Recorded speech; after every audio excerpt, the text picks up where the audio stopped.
ಚಳ್ಳಕೆರೆ ತಾಲೂಕಿನ ನಾಯಕನಹಟ್ಟಿ ಹೋಬಳಿಯ ನೆಲಗೇತನಹಟ್ಟಿ ಗ್ರಾಮ ಪಂಚಾಯಿತಿ ವ್ಯಾಪ್ತಿಯ ಹಿರೇಕೆರೆ ಕಾವಲು ಪ್ರದೇಶದಲ್ಲಿ ದಿನನಿತ್ಯ ಐಸ್ಪೀಡ್ ಜೂಜಾಟ ನಡೆಯುತ್ತಿದೆ ಎಂಬ ಆರೋಪಗಳು ಕೇಳಿಬಂದಿವೆ.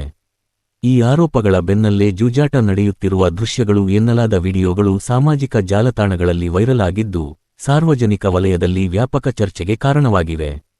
ಸ್ಥಳೀಯರ ಆರೋಪದ ಪ್ರಕಾರ ನಾಯಕನಹಟ್ಟಿ ಹಾಗೂ ಸುತ್ತಮುತ್ತಲಿನ ಗ್ರಾಮಗಳ ಅನೇಕ ಮಂದಿ ಹಣವನ್ನು ಪಣಕ್ಕಿಟ್ಟು ಜೂಜಾಟದಲ್ಲಿ ತೊಡಗುತ್ತಿದ್ದು, ಇದರಿಂದ ಹಲವು ಕುಟುಂಬಗಳು ಆರ್ಥಿಕ ಸಂಕಷ್ಟಕ್ಕೆ ಸಿಲುಕುತ್ತಿವೆ. ಈಗಾಗಲೇ ಮುಂಗಾರು ಮಳೆ ಕೈಕೊಟ್ಟ ಪರಿಣಾಮ ರೈತರು ಸಂಕಷ್ಟದಲ್ಲಿರುವ ಸಂದರ್ಭದಲ್ಲೇ ಲಕ್ಷಾಂತರ ರೂಪಾಯಿ ಜೂಜಾಟ ನಡೆಯುತ್ತಿದೆ ಎನ್ನುವುದು ಗ್ರಾಮಸ್ಥರ ಆತಂಕವಾಗಿದೆ. ಜೂಜಾಟದ ದುಷ್ಪರಿಣಾಮದಿಂದ ಕುಟುಂಬಗಳಲ್ಲಿ ಕಲಹ, ಸಾಲದ ಹೊರೆ ಹಾಗೂ ಸಾಮಾಜಿಕ ಸಮಸ್ಯೆಗಳು ಹೆಚ್ಚಾಗುತ್ತಿವೆ ಎಂದು ಸ್ಥಳೀಯರು ಆರೋಪಿಸಿದ್ದಾರೆ.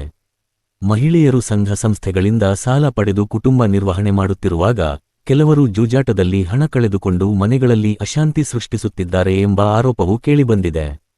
ಇದೇ ವೇಳೆ ಈ ಚಟುವಟಿಕೆಗಳ ಬಗ್ಗೆ ಮಾಹಿತಿ ಇದ್ದರೂ ಸಂಬಂಧಪಟ್ಟ ಪೊಲೀಸ್ ಇಲಾಖೆ ಸೂಕ್ತ ಕ್ರಮ ಕೈಗೊಳ್ಳುತ್ತಿಲ್ಲ ಎಂದು ಸ್ಥಳೀಯರು ದೂರಿದ್ದಾರೆ.